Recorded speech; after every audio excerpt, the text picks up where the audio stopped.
Welcome to Under the Hood with Dr. Alex and Dr. Rebecca, where we share pearls of wisdom from our 30 years of combined clinical experience.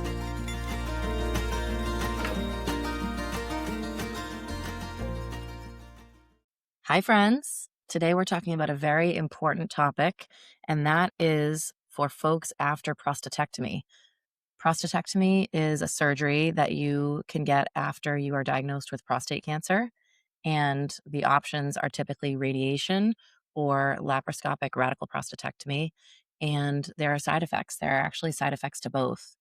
And so Dr. Rebecca and I today are going to discuss one of the side effects that really overlaps in our practices, and that is erectile dysfunction after surgery. I think that prostate cancer is an interesting one because the prognosis is actually really good. Yes.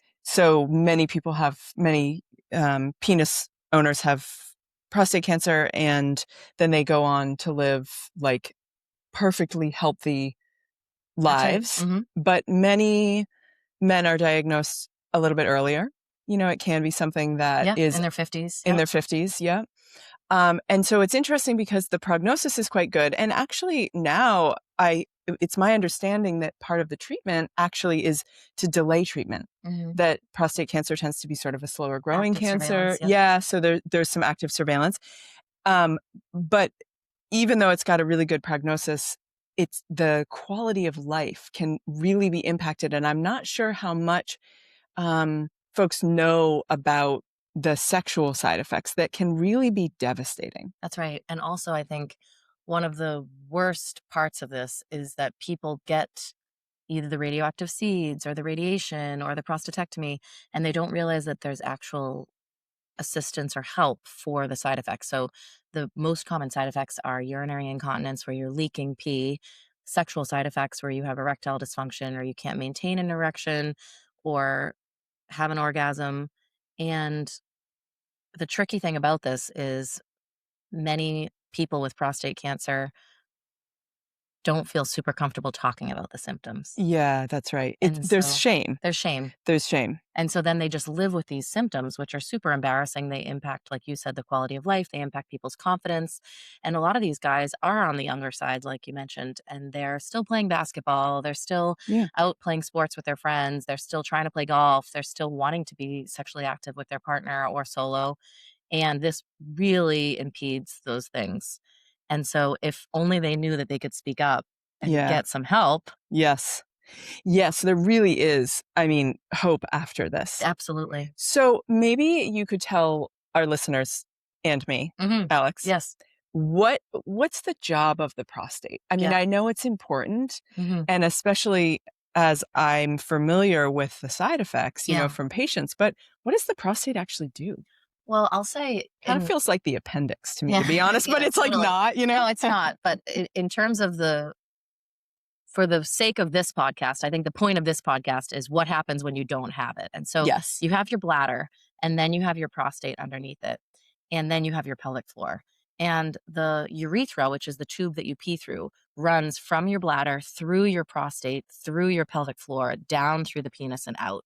And so what happens when you have a prostatectomy is they remove the prostate and some of that urethra. And so actually the whole penis shortens and you lose that urethra. And now instead of having two valves to shut off the flow, you only have the one, which is the pelvic floor.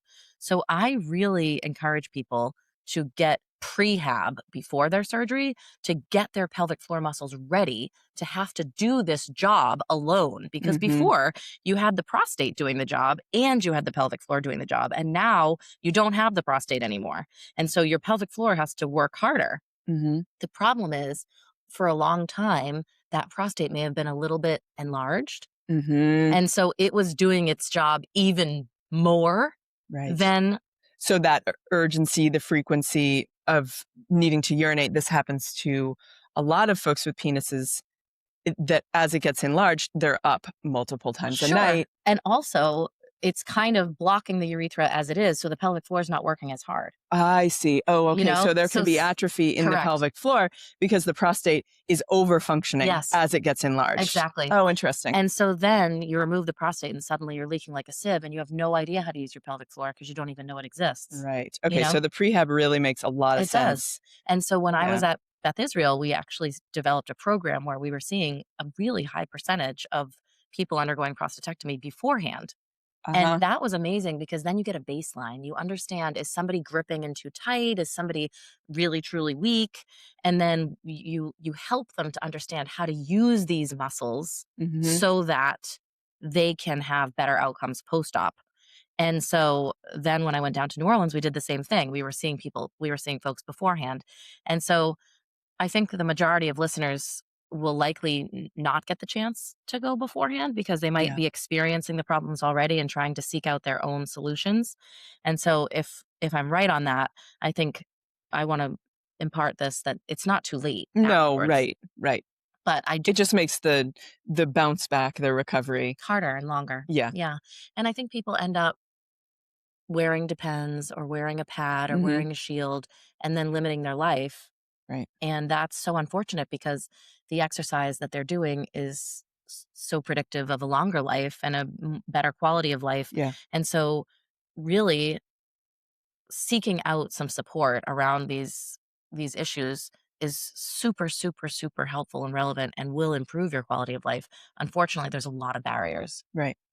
Okay. So let's talk about sex. Yeah, let's talk about sex. So in extreme cases, if you have non-nerve sparing procedure, which is when they take the nerves on either side, they can give you injections. So you can inject your penis and that will cause an erection. And then you can use a ring to maintain that erection if you need to. Sometimes people don't.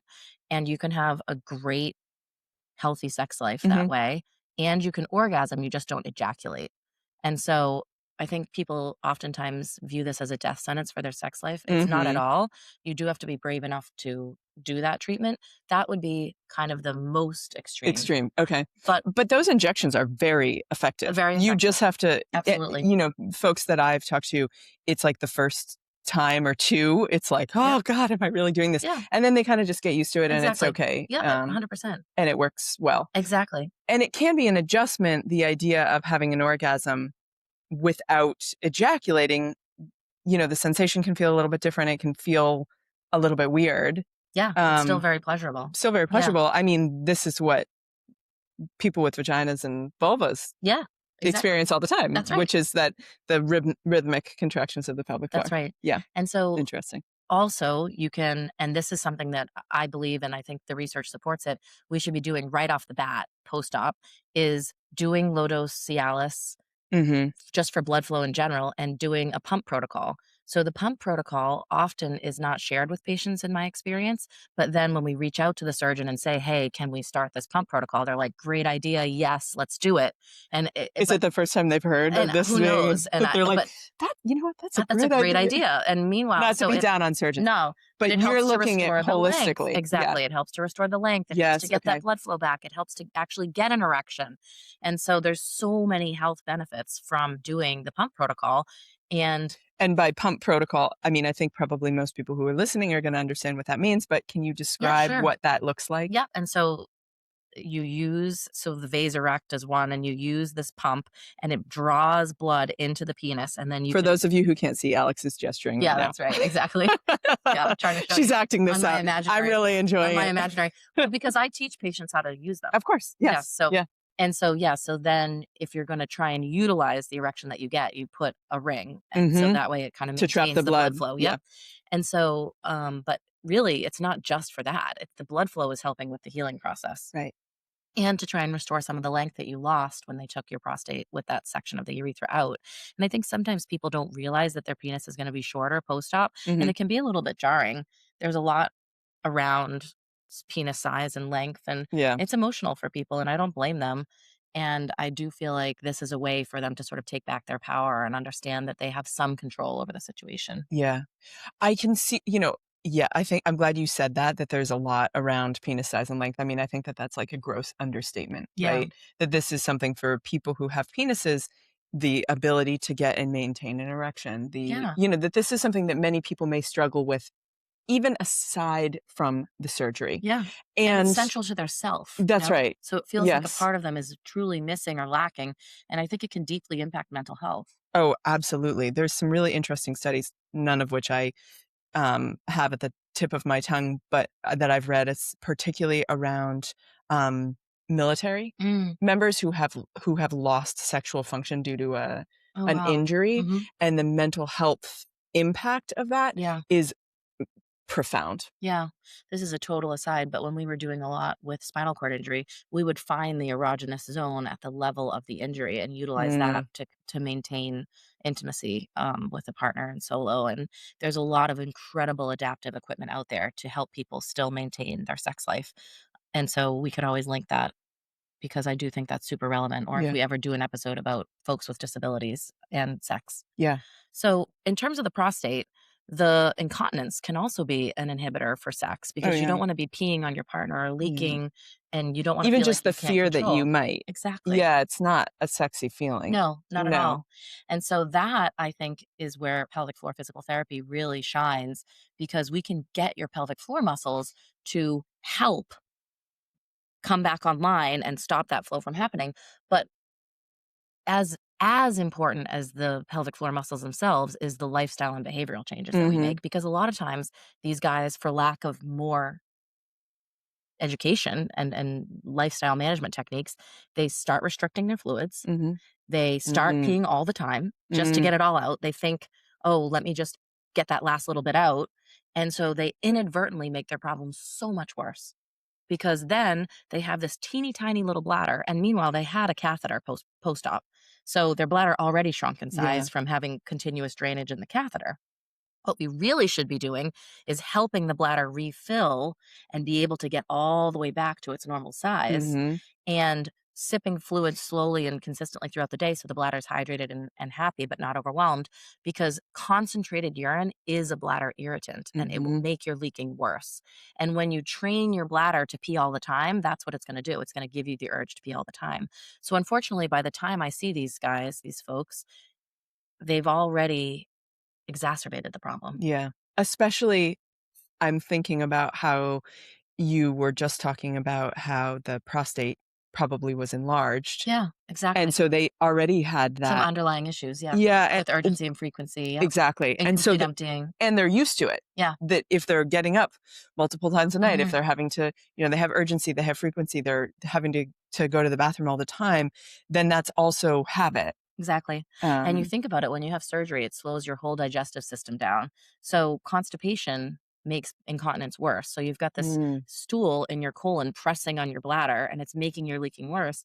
And they don't know that that's related, So that's where pelvic floor PT really comes in here, and I think helps so much with the post-op recovery, is we're helping them maintain their digestive system. We're doing the abdominal colon massage. We're getting their diet on track. We're getting their habits lined up so that they are having 2 to 4 hours between voids. They're sipping their fluids, flat water slowly throughout the day. They're limiting their, caffeine, carbonation, and alcohol intake. They're really understanding the consequences of their actions, so that way they can make an informed decision. I'm not saying give up coffee. Right. I'm just saying, if you have a super important meeting and you'd rather not be soaking your Depends, don't have the coffee before that meeting. And so it's one of those things that we are truly a partner, and I view it as a partnership where we're walking these folks through this recovery process, and each milestone we meet, then we sort of up the ante. So we have patients who are still weightlifting. We have patients who are still, like I said, out there playing high impact sports, versus somebody who sits at a computer all day and doesn't really have those needs to jump and run. Sure, they might be dry incontinent much sooner than somebody who's trying to get a jump shot in still, And so depending on the person's goal, we advance the exercise. Yeah. Yeah, so I think it's really valuable. And unfortunately, even the surgeon I worked with in the South, it took a whole year for me to convince that my services were even needed, So it's one of those things that once patients start to come, I think then people are really on board. They see how it's almost like we make your job easier, because we're there to support them during this. So they're less frustrated. They're feeling like things went well. Things are recovering well, as opposed to coming in, basically, this ruined my life. I'm so glad my cancer is cured, but now my quality of life is diminished. Yes. Right. I mean, cancer is such a scary thing. Yeah. So when you have the choice between cancer and not having a sex life and leaking, of course, you're going to choose life. Totally. But what I'm really hearing is that you don't have to actually choose. No. That there are a lot of ways that that you work with folks to get this, to restore this quality of life. These really important, it's not just about being able to have sex. It's not just about, this is really foundational to enjoyment. Yeah. And self-worth. Yeah. Absolutely. Not just surviving, but more the thriving. Yeah. Absolutely. And I do feel that one of the barriers is just the humility of coming in. But when you think about it, most of these people have had the prostate biopsy, which is extremely painful and invasive and personal. A gentle rectal exam from a skilled pelvic floor physical therapist is nothing. It's nothing in comparison. Yeah. But it's embarrassing. It's, it's hard to come in and be willing to put yourself in that situation. And then, at least I like to think that people come in and they're like, oh my gosh, we laugh, we joke, we have such a great time. You get better. Yes. And then you can move on with your life and really feel good. Yeah. I could easily imagine someone, from a sex therapy perspective. I see people who have performance issues, which this is a really extreme sort of version of this with a really good medical cause. Yeah. Start to shut down. Yeah. They shut down emotionally. They say, okay, this is just not going to happen for me. And that's shame. There's a lot of shame here, especially around the literal manhood, right? It's like, really. So then you don't seek help. And also you may not have, depending on the surgeon, depending on. Yeah, you don't even know it exists. Right. You don't even know that it could help. It's just one of those things that it's like, well, you don't have cancer. Yeah. Be happy. Totally. And there's so much that we can try. We get really creative with folks. And then we even, I think outside the box in a lot of ways where, we figure out even what padding would be most appropriate for that phase of recovery. And we have all kinds of sort of tips and tricks up our sleeve that help people achieve their goals. So if this is any PSA for post-prostatectomy and pre, if possible, you can go to pelvicrehab.com and put your zip code in and look up a pelvic floor PT. In Massachusetts, you don't need a referral to go to one. Yeah. So even if your surgeon isn't super on board, although I think many of them are, especially now that there's more knowledge about it.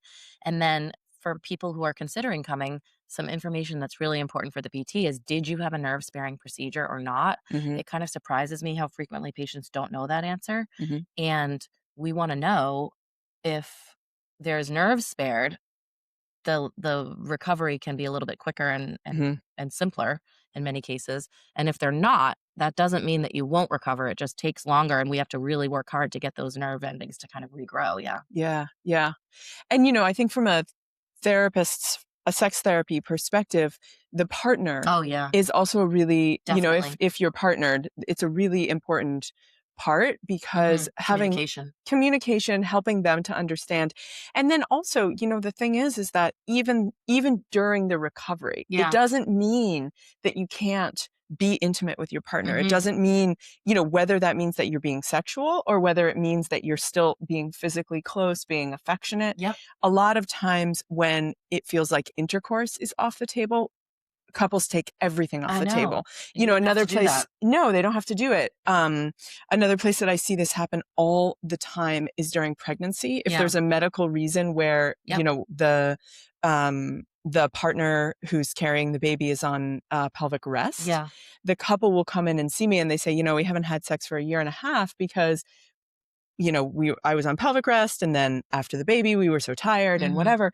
And so, which is understandable, right? During a period of time, intercourse is off the table. And after a baby, it takes a long time to recover. Similar with the prostatectomy, it does take some time to recover, not only from the surgery, but also to be able to recover the function. But it doesn't mean that you can't be intimate and connected with your partner in other ways. And in some ways, keeping that muscle, we're talking about the pelvic floor, but keeping that muscle going, talking about how you miss each other, how you miss, it can be really very, very sad. There is a grieving process, even just, the grief of not being able to ejaculate anymore. That's a really big loss, actually. And being able to talk about that, to grieve that, to ask your partner questions that may help you to feel more confident and comfortable. And switch it up. I think it's saying, okay, this is the way we did it for all these years, and now we're going to have to do things differently. And so having a conversation about that and letting that be a little bit more open eases the tension and the anxiety around it, because then you're both on the same page and you're willing to sort of work together as a team to figure out what works now. Yeah, that's right. It's like, if you were to say, because you've had an injury, oh, I can't do any physical activity. It may be that you can't do some physical activities, but if you have a good, instructor in your workout class, or you, that's right. You go to a PT. That's right. There's always modifications. I see people like, I just went skiing with my kids a couple weekends ago, and we went to a mountain that has a really big adaptive skiing program. And I always love seeing all of the different ways that people ski. And so there are a lot of different adaptations out there. There's a lot of different ways that, it may not look like it did before. Totally. Completely, but it doesn't mean that you have to give up on the hope of that function. And there's a lot of new treatments coming out too. Shockwave is one of them that is garnering a lot of attention. So I do think first being willing to ask for help, also being willing to seek it out. So if you're listening, that means you already started seeking it out. Yeah, that's you're right. Trying to, so good for you. And then knowing that there is help available that is effective. So I'm glad we talked about this. Yeah, me too. I think it's important for a lot of people.